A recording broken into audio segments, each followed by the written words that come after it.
Ma, enough on.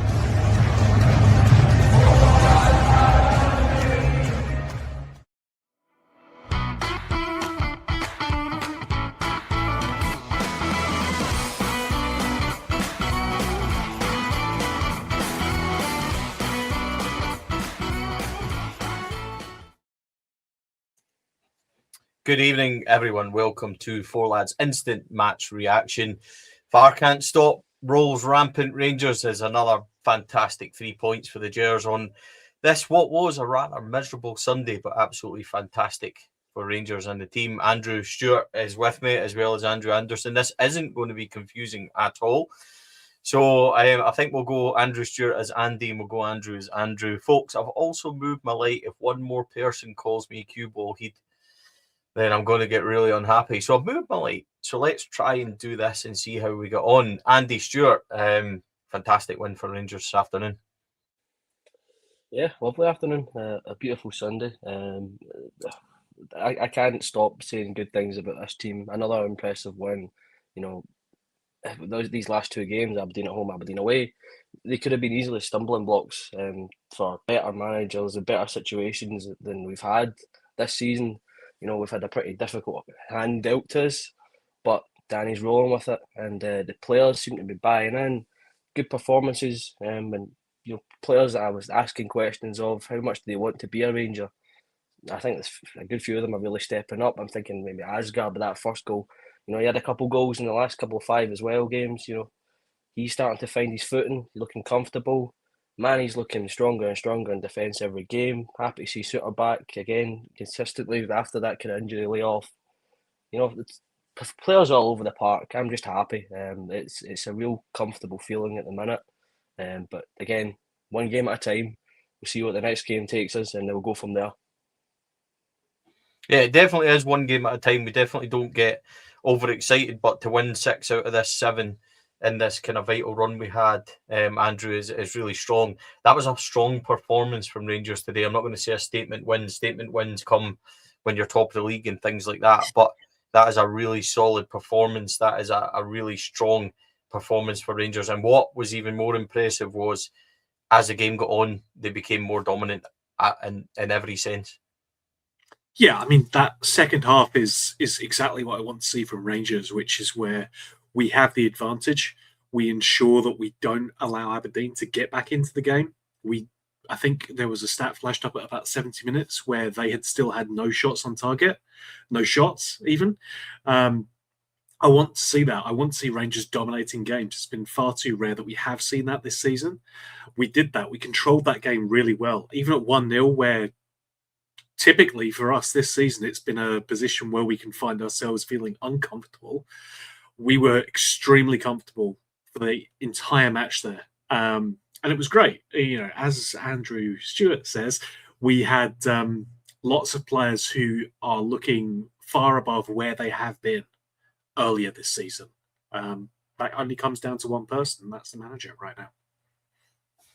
Yeah, I'm going to start this off before we get to this afternoon by just saying I've spent the whole time on this podcast, it feels like, certainly up until Danny Röhls coming in criticising this team, and they've absolutely deserved it. Coming up for this 7-game run, I never thought they would get 18 points. I said, if people remember, I would be delighted with 16, 17 points, challenged them to kind of match the last run. They've done absolutely fantastically well. I love Danny Röhls. We all know that. We'll come to him later on in the show, but the players themselves deserve enormous credit. Players are growing. Meg Homa, who was basically rubbish by me earlier on in the season, is turning out to be quite a steady performer.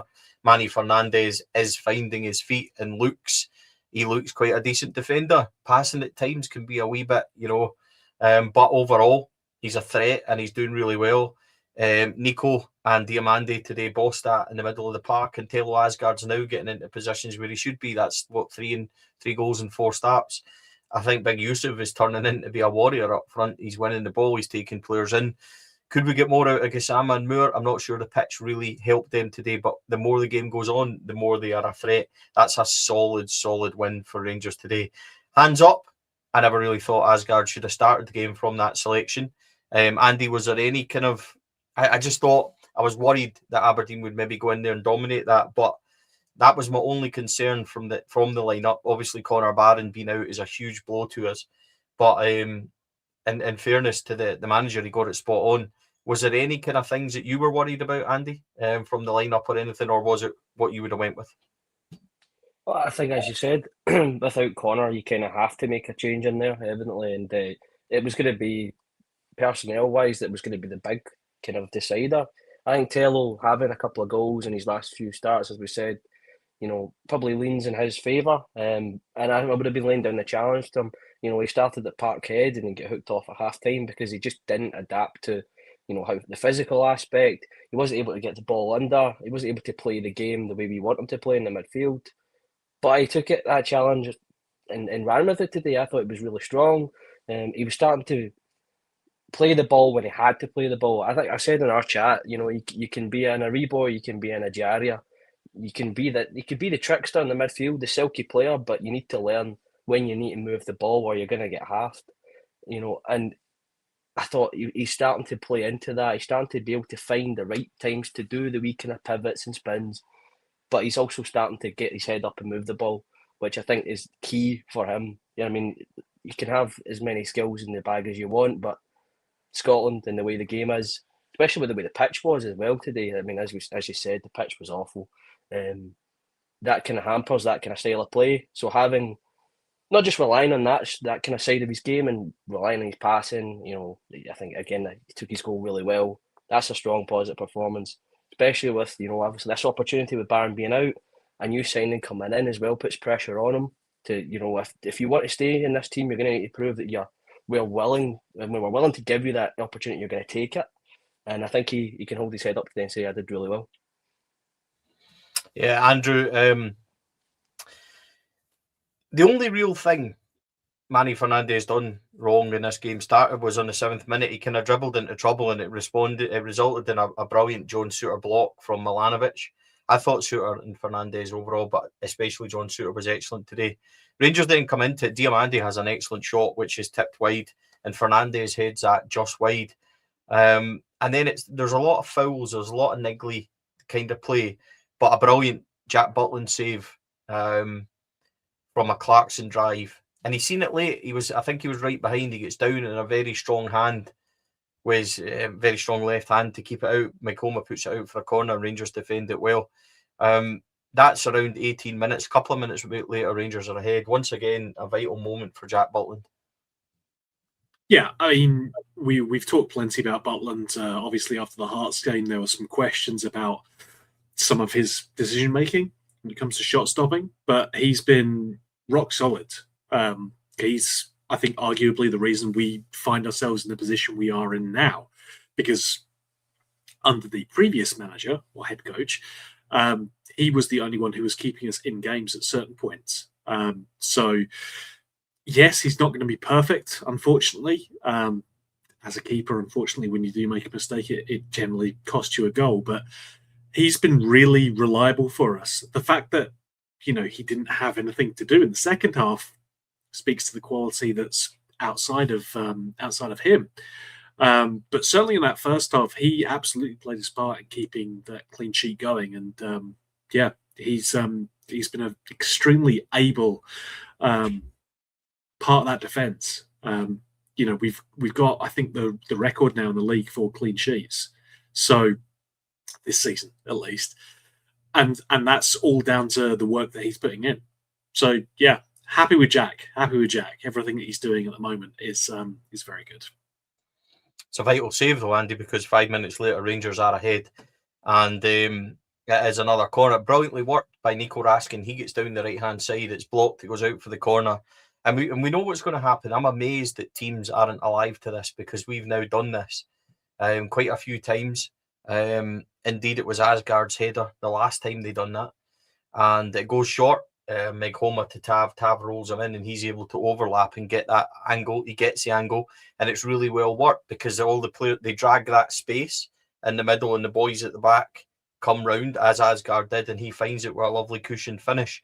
Rangers are ahead, and at that point, I think it's fairly even if you consider Diamandi's shot and Clarkson's shot being two good saves by the goalkeeper. But Rangers get that vital breakthrough. Definitely, yeah. It's I remember thinking back to games recently where you even under the previous coach, manager, I don't even want to call him a manager. I don't even want to call him a coach. I think he showed himself enough to be given the title. But there was games where you think, I don't know where the goal's coming from. And having set pieces be such a useful part of your arsenal certainly seems to be working in our favour. I mean, it does take these games. I mean, we scored 2 goals today. I mean, it can take a shaky result to be a comfortable result by one corner, and that means a lot when you're going down the kind of stretch towards the tough days when you're fighting for things down the line. Again, we're not getting ahead of ourselves, but these goals all add up. I think it shows that when you have the right players with the right structure, you can start to attack in these situations, these corners. It's a lovely changing of the angle from to having Magoma working that space again, Asgard on the move. It was just well worked, and again, it's incredible the change that one set piece coach can make. No longer are we firing the balls into the 6 yard box and we're all hanging about at the back and nobody's moving, nobody's mobile, or even worse, it's not Ben Davies on set pieces anymore. So again, lovely days, and I'll continue to be buzzing every time we get the ball in for a corner because, as we said, I know it will dilute itself over the next few games, but we are finding the net consistently. Yep, I think that's 10. Sky Sports showed now, which is a fantastic return. Rangers still lack in the final third, which we'll get to, but vital to get that goal. And then comes the big moment 5 minutes later, Andrew. Rangers get a set piece, still dangerous, even in our own half. It's around the halfway line. Tav lobs a lovely ball right into the middle of the box. Manny Fernandez wins it. His arm's up. It does come across the goalkeeper. The goalie's soft. The ball loops in. It's a great header. Rangers are 2 up. And for me, I think it's inexplicable that VAR get involved in this. I really do. How are you supposed to jump like a penguin, just with your arms at your side? It's just, what do we do here? We were told that VAR weren't going to referee games, and that's exactly what they've done here. But the referee, David Dickinson, needs to be strong. When he goes and looks at it, he's not. I think it's a really, really poor decision. Yeah, absolutely. I'm looking at it from blue-tinted glasses. You can criticise me for that all you want, but that is a poor decision in my book, and it could have had dire consequences for Rangers. Thankfully, it didn't. I've said it time again, I've spoke to Patrick Stewart about this. I spoke to Kevin Thelwell about this. I reported it on here at the time. I've also spoke to Andrew Kavanagh about this in the meetings we've had. Rangers' stance with the SFA and this nicey approach and try to bring them evidence and everything else clearly doesn't work. The state of Scottish football referees is appalling. This was a catastrophic decision from them. It really was that bad. And Rangers should have been 2-0 up. They're robbed of that goal, Andrew. I'm not going to use that C word because we need to be careful what we say. But the incompetent refereeing has blighted this season so far for Rangers, and that was another what I would say is an absolute scandalous decision. Rangers were robbed of that goal. I think it's a poor decision to disallow the goal. I think it's especially poor that it happens after a VAR review. When someone like Chris Sutton agrees that it should have been a goal, and he will be speaking from a striker's perspective, but nonetheless, he is not exactly a great friend to Rangers. Let's put it like that. It should be a goal. I think it gets ruled out for a number of reasons. One is that keepers are overprotected. Speaking as a keeper, when I was about 10, I can say that, that is something that a keeper should still be winning. Even at that, it's, Fernandez is already in the air by the time that Mitov is going up for the challenge. He's allowed to be bullied off the ball, but it's not as though Fernandez kills him in doing it. It's all natural positions that he's in. And so for that to then be chopped off on the basis that the keeper was touched briefly when going for the ball, to me, that's poor refereeing, is what I would call it. It's and from a cynical perspective, you can look at it and say, if the referee who's on VAR, and the referee who's in the centre of the pitch wants a quiet week ahead of them, then they'll make sure that the decision goes in a certain way. That's only my view, personally. But what I would say is that I don't see a reason for that goal to have been chopped off. I think it was a well-worked goal. And I certainly think it was the correct response that Manny Fernandez had after having an object thrown at him from the crowd 5 minutes before that, after having stuff chucked at him from the home fans, which is not something we want to see in football at all.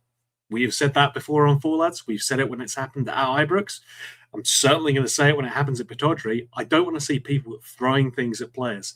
You're just at your work. You're not shit chucked at you while you're at your work. It's bad enough when it happens in IT. People throwing broken laptops at you, let alone when you're at a football game. So, yeah, it should have stood as a goal. I think it should have stood. But I can see that there are factors around the game, which is why it hasn't been given. But I disagree with the reasons that it's not been given. Yeah, I think there was many kind of cups and things thrown at the Rangers players as they celebrated. Butland was hit on the way down the tunnel. Raskin gave one of them a bath, which we'll come to and talk about in a bit as well. Andy, did you see anything wrong with that Fernandez goal? Well, I think the goalkeepers union will be having, their usual. It's a foul discussions that you always do, but more important, the IT workers union that me and Andrew are part of. It's a thing. It does happen. We're surviving as support workers, but I think it's completely takes away the fact that Fernandez is the size he is and is as athletic as the size he is, and it makes it a punishment. And that's completely out of his own. He can't help. He's 6'4", and strong. They can't do anything about that. It's a lovely cross from Tav. He gets up early. Sorry, Andy. The other thing to consider here as well is Fernandez is there well before the goalkeeper. Yeah. The goalkeeper challenges him. It's not Fernandez pulling him down or pushing him across. Fernandez wins the ball, clearly. It's a goalie being secondary by quite a distance to it, I think should be taken into account and clearly doesn't be. Andy, sorry to. Yeah, as you said, it's different if it's like a corner where the ball's been dropped on the keeper. Well, we've seen those before where the keeper is going straight to the keeper and there's potentially, if you want to call it, interference and him going to get the ball. It's a lofted ball. The keeper needs to make the distance to get out to where Fernandez is. If Fernandez is up early enough, I know that Sky was saying he's stopping the keeper's arms getting to the ball. His right hand's there. He has a hand at the ball. I don't see that as enough interference where, you can chop that off. These are ones where, again, we'll see it. You hope it'll come back the other way as the season goes on. I already have a feeling there'll be folk saying about the one that Butland had at Motherwell from last season, but that was one, as I said earlier, that get dropped on the keeper, and it was Tony Watt, where it's two players fighting for a ball where it's landed on the keeper. Keeper gets a wee bit of protection, I suppose, but this one was such a different case. Mitov's making the yards. He's not quick enough to get there. Fernandez is up early. Unless you want Fernandez to be jumping for headers with his arms behind his back, which he's not going to do, then it's ridiculous. And you're setting a precedent, and this is what it's going to be. You're going to have players now wondering, can I jump like that? Am I allowed to jump like that? Where's the line? What can I do? I think it's the Asgard yellow card for his jump up against Nesbitt. Again, I thought the aerial battles were judged poorly overall today, along with a whole lot of other things, to be perfectly honest. But again, treading a fine line. Yeah, from that moment, Rangers don't really go forward again in the first half. There's two comfortable saves from Jack Butland. One, Devlin cuts in on the right-hand side and fires it at him. And then there was a save in the 40th minute from Carlson at back post. Both routine. But Rangers go in 1-0 up at half-time. And again, leading 1-0, not created too much from open play. Not by any means second best in the game. It's a tough game. So you take it and you're quite happy with it, Andrew? I mean, we talked about it on the Friday pod, previewing the game, which is that better teams have come to Pataudry and failed to walk away with 3 points. And we are not in a position yet where we can say that we can rely on this team to always go in and get the big results we need them to. Because this is always going to be a big game for us because of what the opposition bring to it. For them, at least, it's a massive game. For us, it was merely a Sunday. But it's always going to be... I see you, Andrew. It's always going to be one of those things where we know it's going to be tough for us. Their fans are going to bring lots of noise.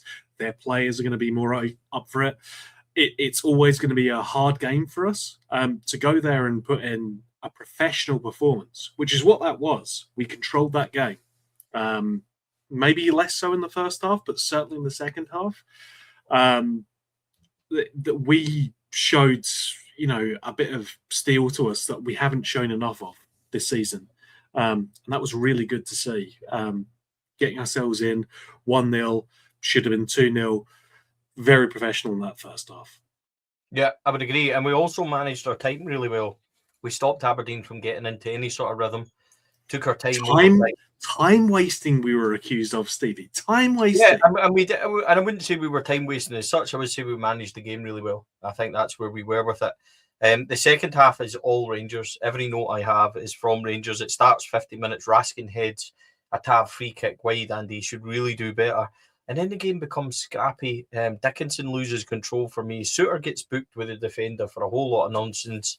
Chermiti clips a boy fine. Devlin was going forward. That's a yellow. Asgard cautioned as well for Nisbet's reaction, which is extremely poor.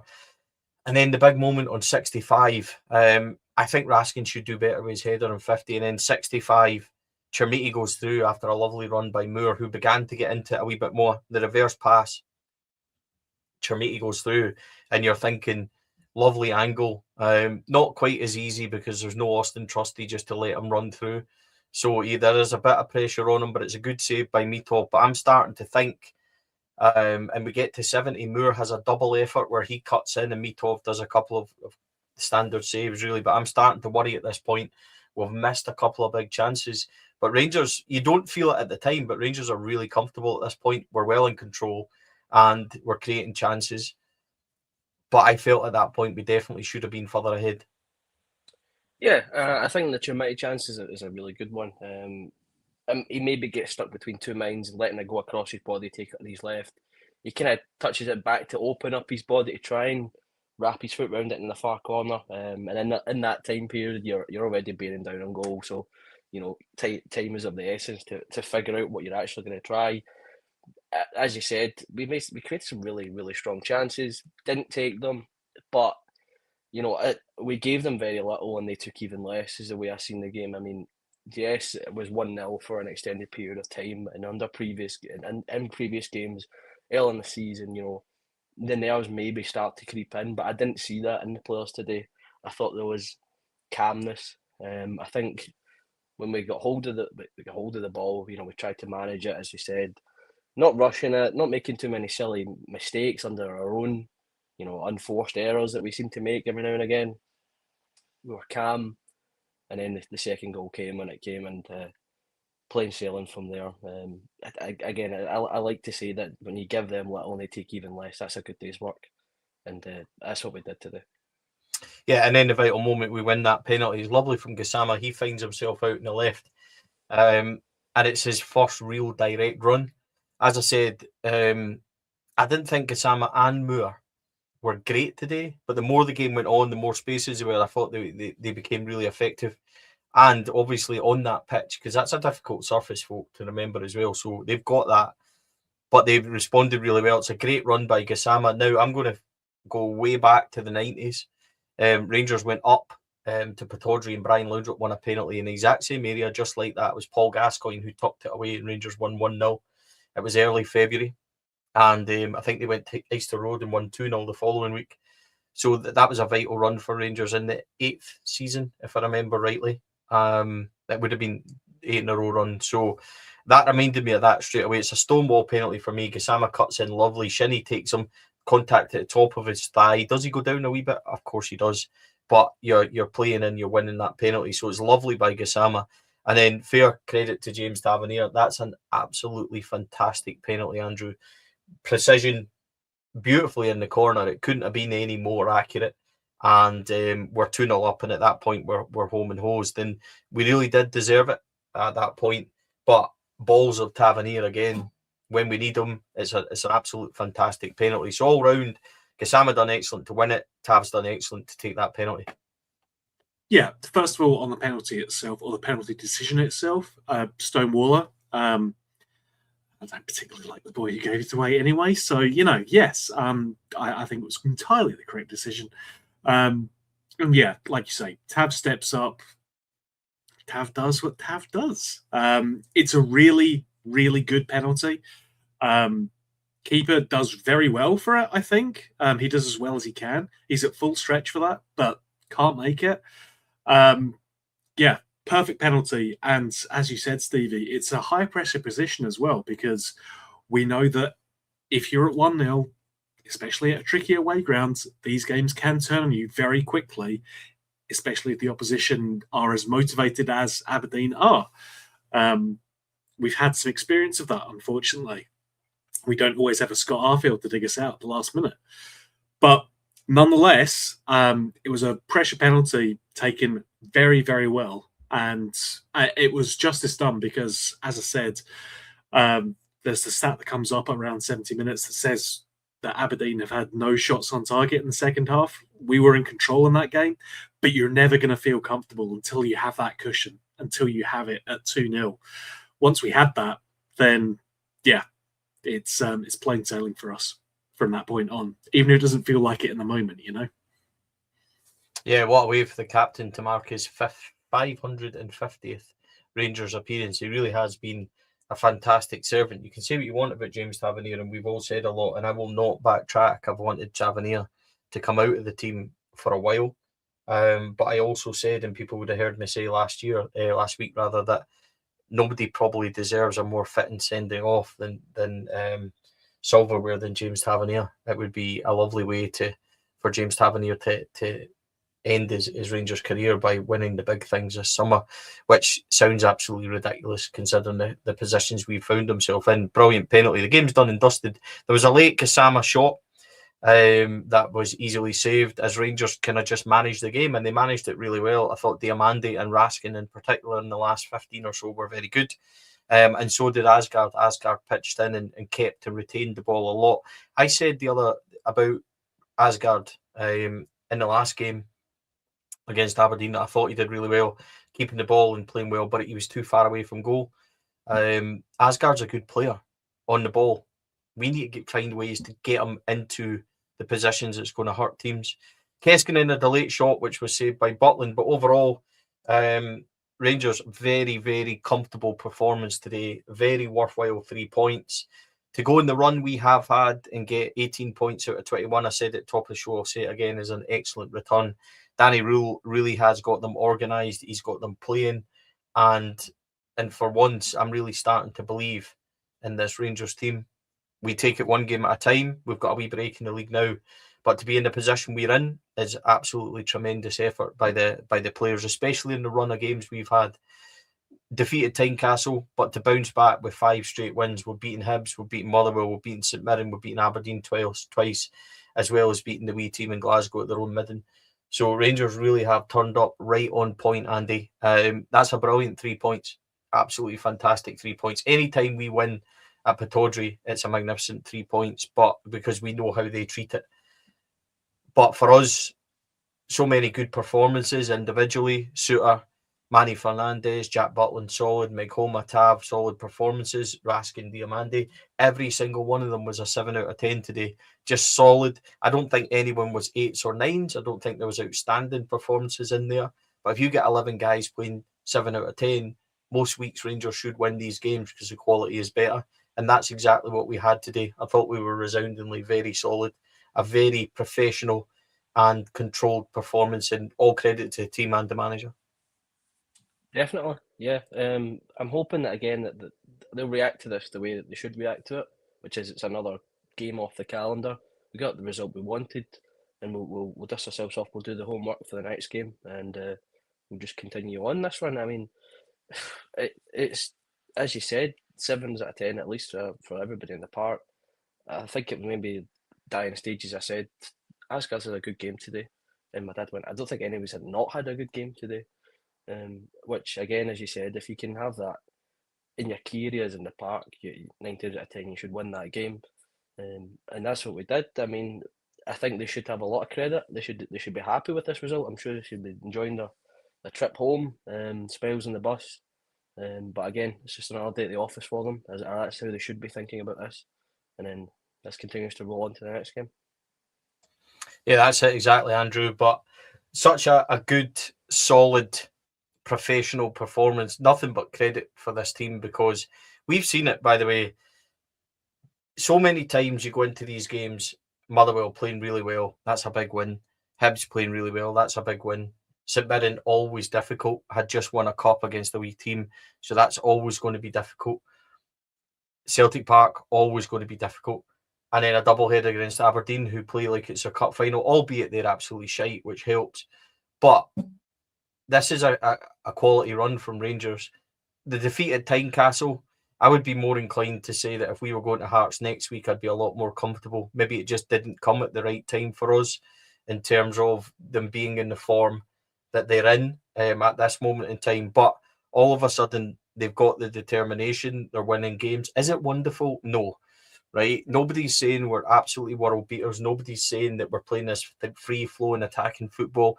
Do we still need players? Absolutely, we do, and we'll come to that. But on summary today, so many good 7 out of 10 performances, so many professional performances throughout it as well. This is a great 3 points. Take that every day of the week. No, I remember talking about this in December. I remember it being discussed on this podcast. We didn't think there was any way that we would get a clean sweep of results from this run of fixtures, because it was always going to be tough. There's so many tripping points in that run of fixtures. To have gone 5 games, 5 wins in a row, haven't done that for a while. Good couple of years that we haven't done that for. That's with this squad. It's minor miracles that are being performed right now, because I'll be completely honest, I did not think that this squad had it in them to be able to do that. Again, I will say that the credit has to go to the person who's organising the players on the pitch, because we've seen this exact same group of players fail to do even the basics correctly. Now, under a different coach, one who I believe you're kind of a big fan of, Stevie, I think we can start to say that we are in a league race, because we're currently sitting 3 points behind the league leaders, and we're sitting 3 points ahead of our typical rivals as well. You can talk about games in hand and all of that, but we've played 22 games and we've picked up 44 points. Is that league winning form? I don't know. Is it league winning form in this season, where the top 3 teams appear to be throwing points away at will? Or at least 2 of the teams out of the 3 are throwing points away at will. Maybe. Who knows? It's still early doors, but I feel far more encouraged after this run of fixtures, where we have shown professionalism, we've shown organisation, we've shown the ability to play together as a team and to do the dirty stuff in the game well. Yeah, it's all positive for me, in that we've had a tricky run of fixtures and we've come out of it looking very good. In fact, feeling more confident in ourselves because we've gone through that run of fixtures. And that feeds into the fans, that feeds into the players as well. It's all positive stuff for me right now, because if we keep winning, it reinforces the belief that we can go on a sustained run and we can compete in this league. I don't think the squad's perfect. I don't think that this is sustainable over the rest of the season, but I do think it puts us in a good position. Now I would like to see more than just one reinforcement. I would like to see many reinforcements to ensure that we can finish this season as well as this kind of middle period of the season has gone. Yep. Before we do move on to the signings, and we did make one today and we're about to make another, according to reports, there was an incident at the end. Now, I'm reliably looking at what I feel may be the actual footage of it, because Andrew's got a dodgy WhatsApp video, which I think's been sent by Chris Bett to us. Andrew's going to bring this up and show us what happened at the end. Jack Butland gets hit by a cup, something poured on him, and Nico Raskin appears to go back and shoot the fan. Yeah, we're going to. Whoa! Whoa! What's happening here? Nobody wants to see a big version of me. It's all under control. It's fine. Thank you. We're going to have another Skooshgate. Yeah, he throws or cup of something over Butland. They're all talking to him, and Raskin soaks him. Do you know what? See, if you're going to throw stuff at people and everything else, I don't really care. Will people try and make a big deal of it and everything else? They absolutely will. Yeah, I'm sure they will. Will we get more police nonsense? I think this needs to. It's going to be a mountain out of a molehill, that's for sure. Nico defending Jack, I'm not entirely sorry about either. Aberdeen fan getting a wash is a bonus for him. Andy, a lot. Well, Stevie, the only thing I would say is that it is unlikely that the fan who was soaked was dry initially, because it was pissing down in Aberdeen today. It was hosing down there. I don't think anyone's going to be too bad. A small drop in the ocean. Exactly. But listen, genuinely, do you know what? See if they're pelting our players with everything and he's just done that to Jack Butland and then he gets scooshed back. Like, you're a grown man. If you give it out, take it. You know what I mean? And, he obviously will be horrified by the fact it's water and he'll be slightly washed. But, Andy, it's going to be blown up. We know it's going to. We know the reaction, Rangers players and stuff like that. It was funny because Röhls had a bottle of water in his hand when we scored at Parkhead, and I had a wee giggle to myself thinking, was he going to soak them as well? But this has happened. It will become, the focus of what is a really good win for Rangers, and it shouldn't. And by the way, if somebody's doing that to my teammate and I give them a wee scoosh back, I'm not crying about it either. So I've got no criticism in this position. 2 points. First of all, yes, I'm happy Nico is standing up for his keeper. And again, that's the togetherness I'm hoping that there is within our dressing room. And if there is anything that comes from it, press-wise, as we expect it will be, then we'll stand together as a team and we'll take the flag as a group because we're strong enough to do that. But I'm just happy it happened at the end of the game, because if there was that amount of water at the start of the game, they might have been asking to call it off the waterlogged pitch. So I'm happy it happened at the end. So the game is finished. We get 3 points up the road and with an extra chuckle because that's class. It's funny. You have to say it's funny. Come on. It was, what is it? The Craig Levine. It's a good laugh, isn't it? That should be if there's any social media flag, just take that picture of the Craig Levine. It's a bit funny. Reply it. That's what should be happening tonight. Yeah, there's no criticism for me. Rangers today announced the signing of Tochi Chukwuani from Sturm Graz on an initial 3.5-year deal, subject to international clearance and the obtainment of a work permit. He joins for a fee alleged to be in the region of £4 million. This is another big deal for Rangers. Danny Röhls says, we are really excited to bring Tochi to the club. He is a player who strengthens our group and offers specific qualities that we believe will enhance our midfield department. Tochi himself said, I'm super excited. Rangers are a huge club and I can't wait to hear the roar at Ibrox. It's a historic club with a huge fan base. There are huge expectations, and this is something as a footballer you want to play in front of. Said to be a strong ball carrier, good engine. We're going to need him with Connor Barron being injured, Andrew, but it's £4 million. Again, it's not a drop in the ocean for Rangers. It might be for the owners, but for us, we consider this to be another big signing. He's 22 years old, so they're getting him at the right time. We know what we're doing here. They're getting him to turn him over and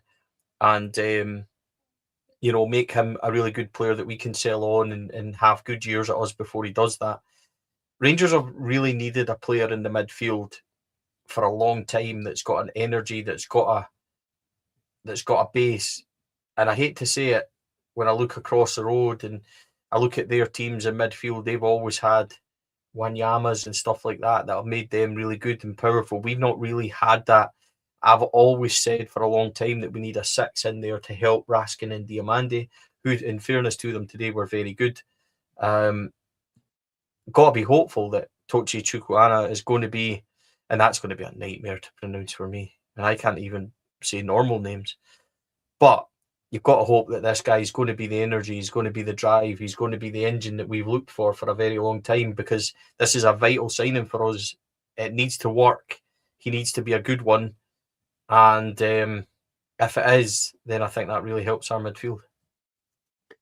He's a 6'2" central midfielder. I think it's clear that he will bring some physicality to the role.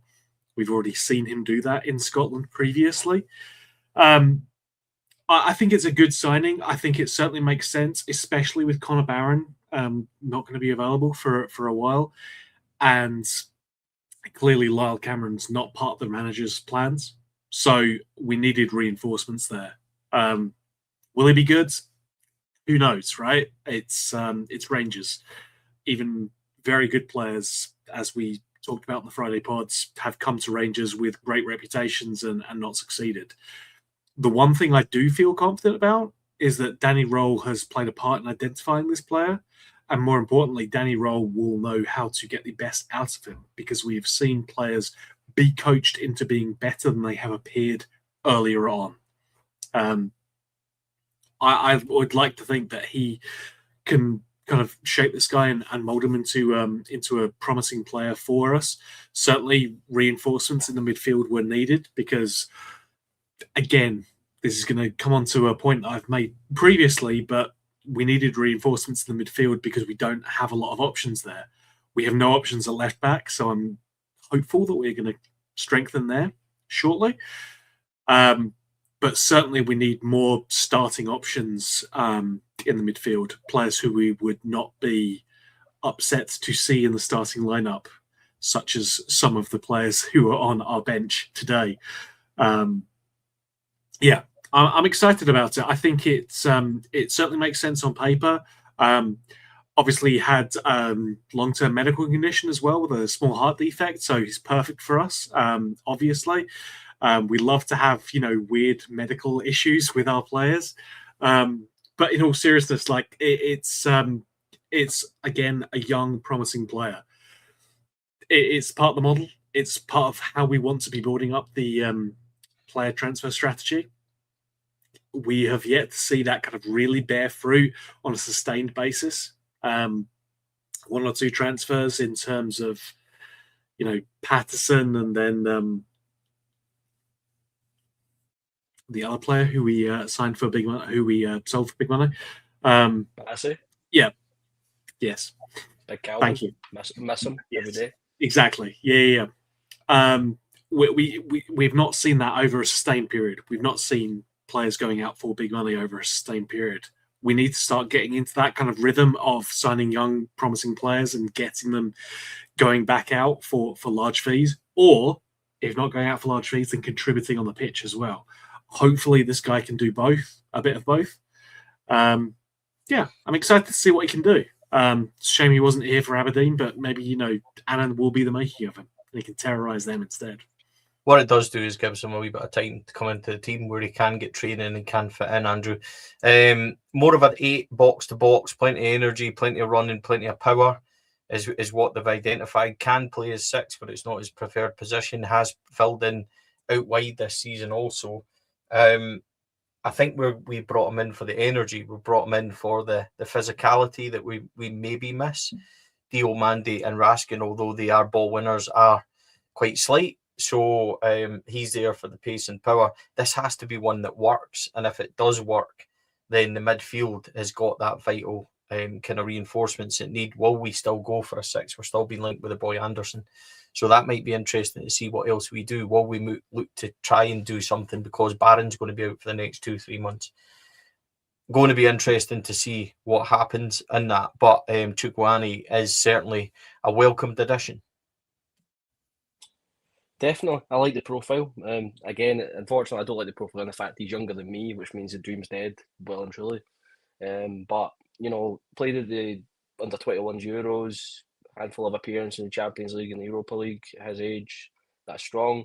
Stromgrass, I mean, you're looking in that league, the Austrian league, there's an RB team there, obviously Red Bull Salzburg. You wonder if we're leaning on our connections, if there's been some sort of checking of homework potentially, if you want to call it something like that. I mean, scouting networks all exist across the world, but if you've got guys who have an eye on the league in the competitive sense, then it might be better to get an opinion off of them, see what he brings on a game to game basis.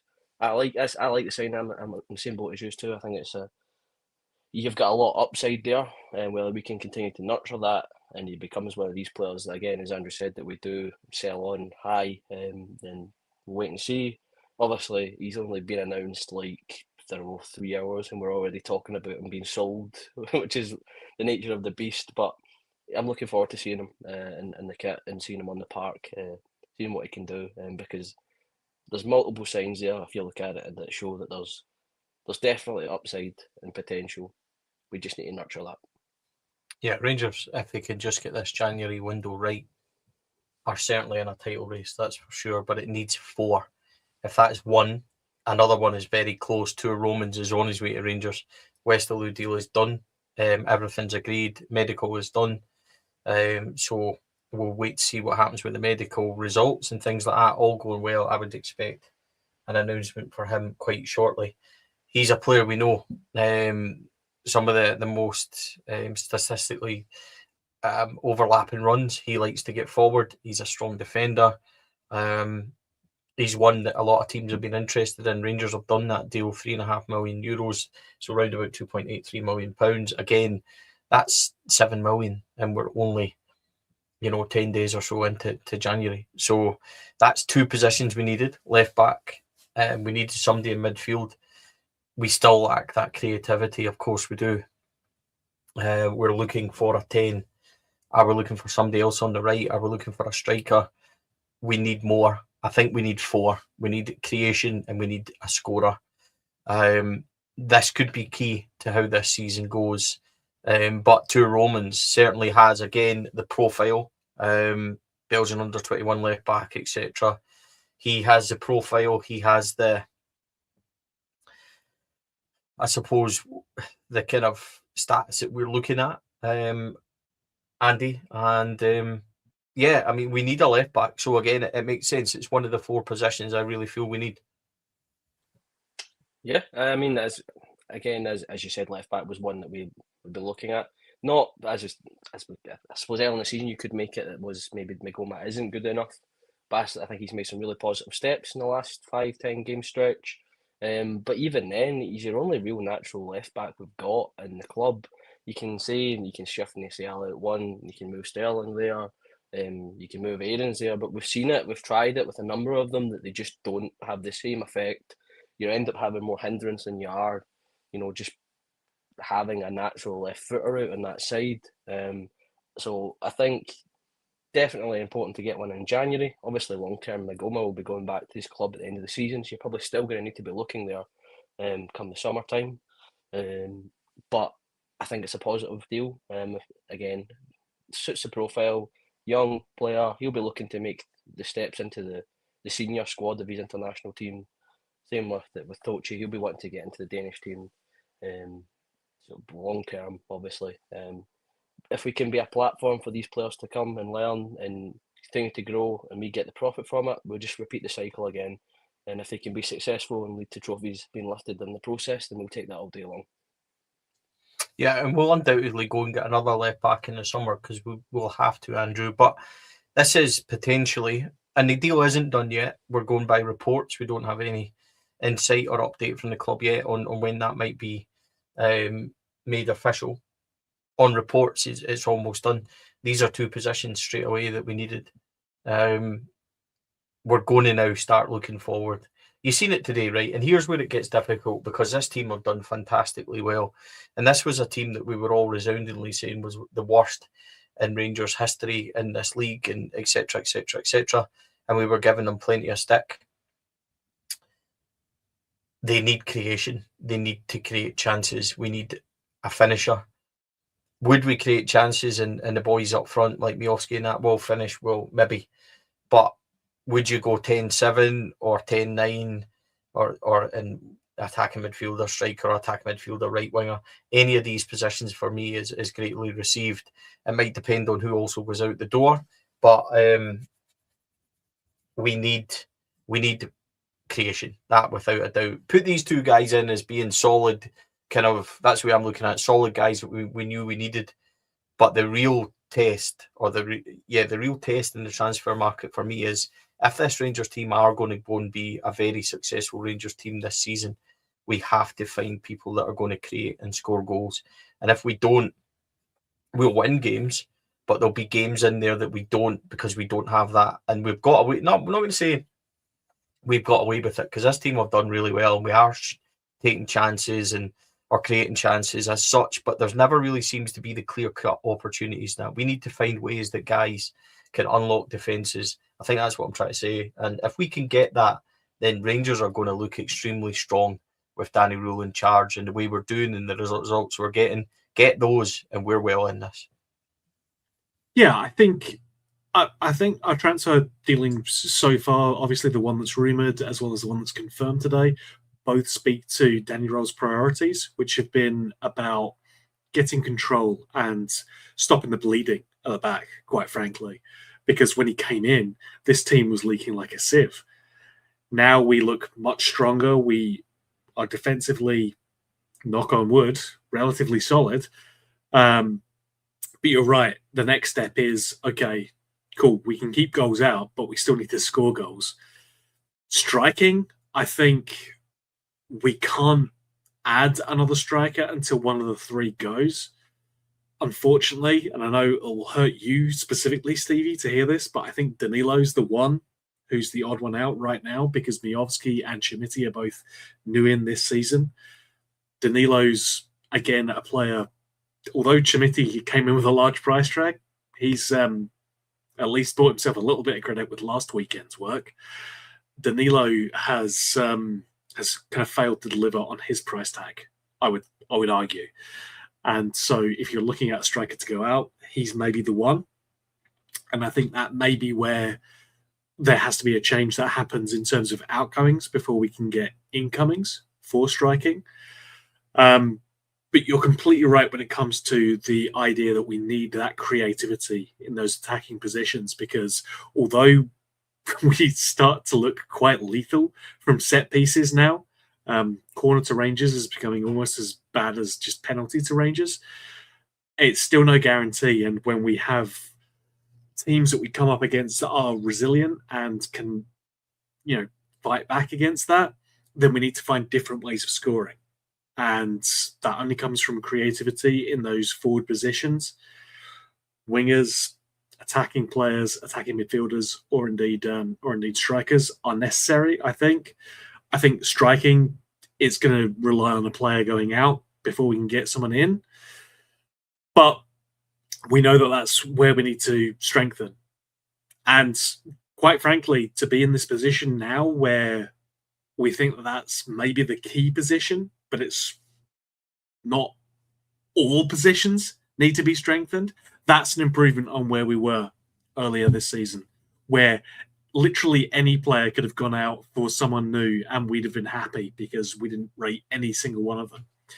So we're feeling already better about where the squad's at, but now it's time to take it to the next step and really cement our position and make sure we strengthen it in the right way so that we can have as successful a run-in as we all hope we want to have. Yeah, absolutely. But what we will concentrate on for the moment and round up is that Rangers have come away from Pittodrie with a fantastic professional 2-0 victory. A lot of good things today. I can't remember the last time we said that everybody was a 7 out of 10. And that's not a criticism. It's a real credit to the team for putting in such a team and working hard, such a work-like performance, which I'm really, really grateful for. Rangers have done fantastic, 18 points out of 21, which we all said was a horror run. It wasn't so long ago we were calling for 15 new signings in January, and we had to look at yet more failures. But this team have came through. They're really starting to grow together. And do you know what? Danny Röhl and the players deserve a tremendous amount of credit. Players are growing. John Souttar's come back in excellent form. Manny Fernandez starts to look like a defender that we can trust at times. Yes, he has moments. Fullbacks that are doing well. Midfielders that are starting to grow again. And we're getting there with other performances around the pitch. Jack Butland once again solid. And do you know what? An excellent 3 points for Rangers. They deserve all the credit in the world because we have somehow managed to get ourselves back in there. It's a game at a time. Now we have Annan on Friday night. We have a good week of training to do. Let's try and get some players some minutes on that game. Get Oliver Antman back in. I think that's the next challenge. Can he get something out of Oliver Antman? And we'll need to wait and see. But this is a fantastic result. 3 points up at Pittodrie is never easy. Better teams for Rangers have went up there and not won. To go there and deal with those conditions and win under that, absolutely nothing but credit. Andy, your final words on the podcast, mate? Not forever, I just mean like today. Thank God for that. I know I've been off it for a while, but geez, put the pressure on me there. Yeah, just continuing on what you said, a very, very good result today. They should take a lot of credit from this, be happy with that performance. But again, another day at the office. This is where we should be. So next steps, we'll have a look at, see what happens in the transfer front. Again, outgoings, ingoings. I'm just trying to see if Matondo's shirt's going to go on Match One shirt yet, to see if I can bid on it. But yeah, that's just my plans for the rest of the evening. But good day, Rangers. Thank you very much. Yeah, if you've got £8, that should just about seal that. Andrew, excellent win for Rangers today. Thank you, mate, as ever. I'm just always happy we get to come on and talk about Rangers winning stuff. It's been so rare that's been the thing we can do. So, yeah, I'm happy. It's been a good few weeks supporting Rangers.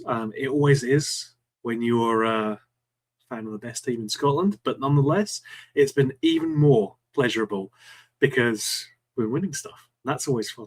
So, yeah, a pleasure to join you guys tonight. And, yeah, happy to see some Andrew representation on the pod as well. Yeah, and I hope everybody's preferred the light where it is, and that awkward cue ball like dome shine has went that everybody was complaining about. It's not my fault, guys. I've got a massive forehead. He says everybody, but it's like 4 people that don't have anything. It feels like everybody. It just feels like an attack from everybody, Andy. That's what it does.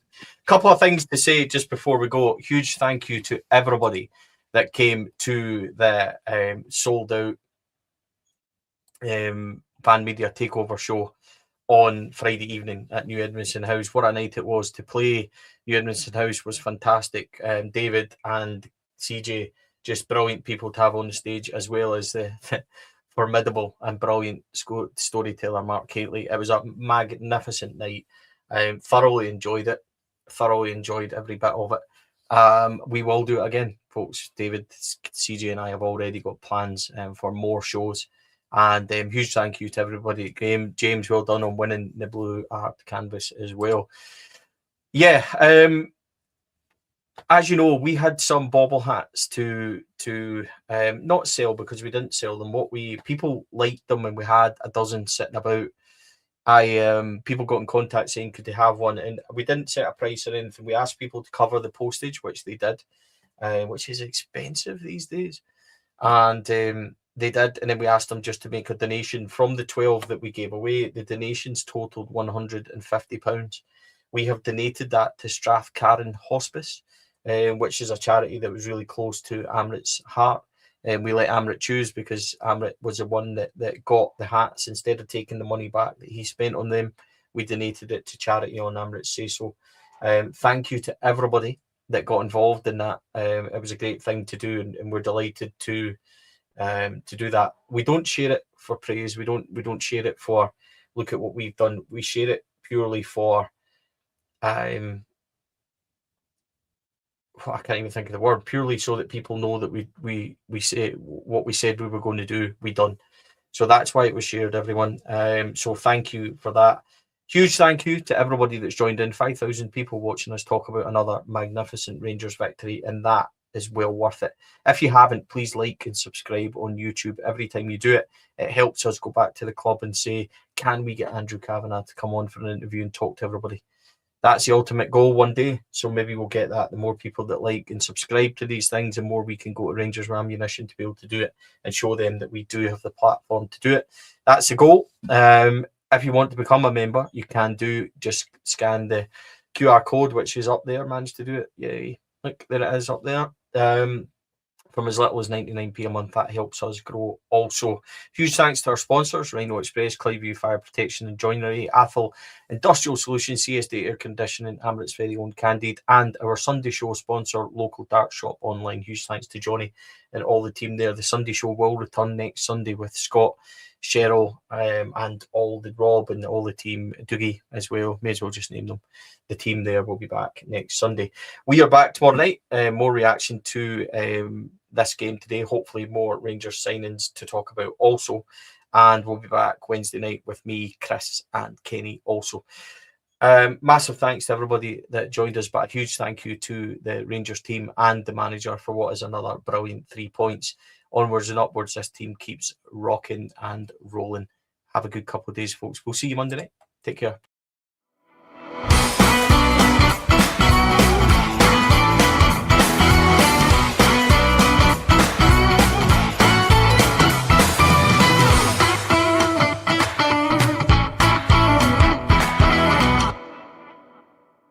The Four Lads podcast is sponsored by Rhino Express, Clyview Joinery, Athol Industrial Solutions Limited, and CSD Air Conditioning, in partnership with Black Rooster and Art of Gold.